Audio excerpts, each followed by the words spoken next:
Hey folks, it's Robert Elliott with Veterans Farm in North Carolina. Real quick video on planting seeds and how to manage a transplant. Um, Typically, when we plant seeds, we start them in a controlled environment and then we move them to somewhere else, like out to the field or whatever. A lot of your stuff can be direct sowed, meaning direct planted into the soil of where it's going to be throughout the duration of its life, what you're producing and stuff. But for the purpose of this video, we're going to show you how to do a basic transplant system and how to germinate seed. So what we've got here is just a red solo cup. Nothing too crazy, as you can see. Pretty widely available. Now, the reason I'm using a red solo cup is because the sides, you can't see anything through the sides. They're not transparent. So using a clear solo cup's usually a bad idea because you can get some algae and stuff in there, and that's not all that great for the plants. So all we're doing is we've got to have drainage in order to do this. You don't want to have any kind of standing water. You don't want to have soil that's overly saturated when you're planting seeds or anything like that. So we're just going to make a couple of little drainage holes. You can use scissors. These are just some of my snips. And all we're doing is just making a little snip right there, and we'll go around the cup, do a few of these, and they're just holes for allowing the water to get out. Okay. What we'll also do is we're gonna poke a hole in the bottom here if we don't bust the cup. So this is just to allow additional water to escape. You don't want any kind of water in your soil that's way oversaturated. So we just made two little holes, okay? And then we can give a few on the side here. Same way as before, just poke some holes.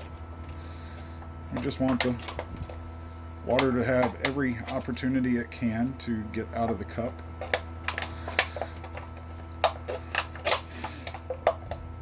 Okay. And then if you're trying to conserve your soil and you don't want to use a whole lot of soil, just simply reduce the size of the cup. So just poke a hole right on in and make yourself a little cut all the way around. Keep trying to stay in the camera's view there. Okay. Same thing again. Just making a few little cuts, just snipping some edges. Okay. And we're pretty much ready. All right.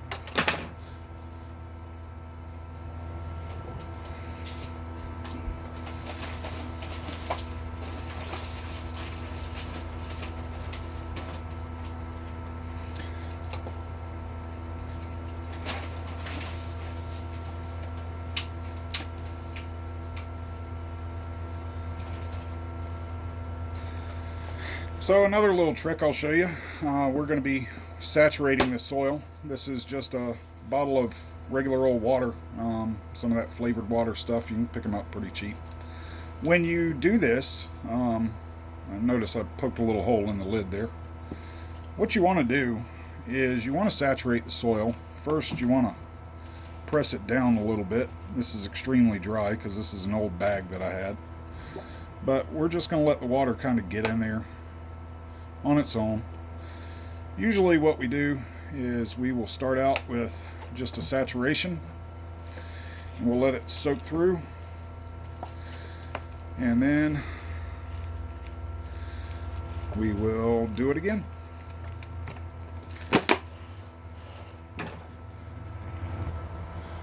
So I put it on pause and just got a little towel here. So I'm just pushing the soil down.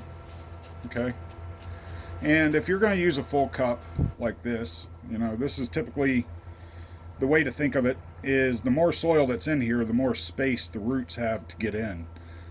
Whereas with something this small, there's not a whole lot of room in here, so your roots are going to choke out what nutrients are in this soil pretty quick. which means once it's germinated and it's ready to go out to the field as soon as it's stabilized. And we'll talk a little bit more about that. So we're just going to add a little bit more water and pressed it all down. Nothing too crazy. So depending on how much you want.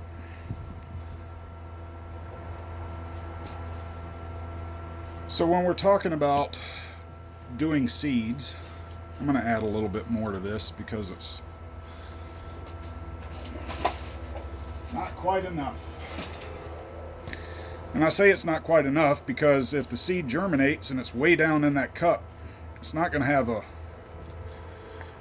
way to reach the light. The light's going to be choked off by the sides of the cups. Now, the soil I'm using is just a regular old seed potting mix. You can make this yourself, and that's very economical if possible. You know, if you can find the ingredients for it. We'll post a thing about what ingredients to use. But this is pre-bagged. Anyway. So the seed we got here is from Dollar General. It's probably not the highest quality, but you know, I keep from trying to show brands and stuff like that, because I'm not being endorsed to do any of this stuff. I'm not trying to. Anyway, opening up some kale seed. And I want y'all to see this, but the package doesn't want to play. Y'all see how tiny those seeds are? Okay, they're really small, really small, buddy. Okay, they're really tiny seeds. So when we're dealing with seeds this small, typically it's best to go ahead and direct plant them in the soil out in your garden where they're going to be. You know, for larger seeds that require a little bit of help to get going. Sometimes it kind of depends on the seed and whatever it is you're growing. Now, on the back of almost all commercial packages of seeds, you'll see these charts. It shows you days to germinate, depth to sow to, seed spacing, row spacing, days to harvest. Okay, and right here is an outdoor planting guide. That's all based on location and your climativity zone, your climate zone that you're in. That's all based off of your low temperature in the year. So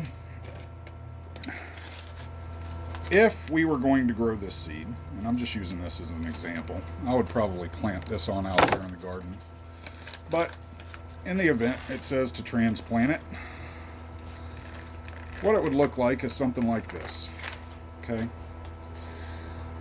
so you can see how much bigger these seeds are. These are peas. All right, the general rule of thumb about planting a seed is pretty easy to remember. So 2 times the width of the seed is what you need to plant it to. And we can look at the back of the package and it'll tell us right there,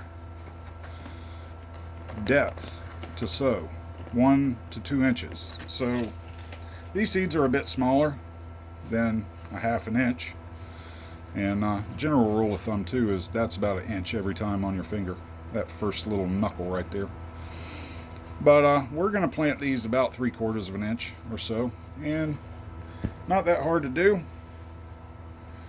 All we're going to do is stick it right there in the soil. We're going to press it down a little bit. Y'all can see that seed down there. And we're just going to cover it. Okay? And this should be fully saturated. It feels good and wet. Now, one thing to check when you're doing this is when you push on that soil, you shouldn't see a lot of water coming out. It shouldn't be like pouring out. It should have already come out the bottom, which is why I've got this towel here. Okay? So that seed is now planted. We'll do the same thing in this little cup here too. Again, about double the width of the seed or so. Okay, and we'll push it down a little bit farther. But for teeny tiny seeds, most of the time all you're doing is you're just tossing them on top of this soil here, kind of like it would look like if I'm just doing that. And then you would just kind of rake it in a little bit, or just pour a little bit of soil on top of it, just a thin layer, and that's it. Now, if you're going to be using these cups, I highly suggest that you use some of these and go ahead and mark whatever it's going to be. So in this case, just use a Sharpie. Sharpies aren't the best. They make pens for these things, but anyway. So this is just P. And we'll put the planting date on it too. So today is 4/3. Alright. And that's it. So you have successfully planted your first seed for anybody that's never done it before. And happy planting.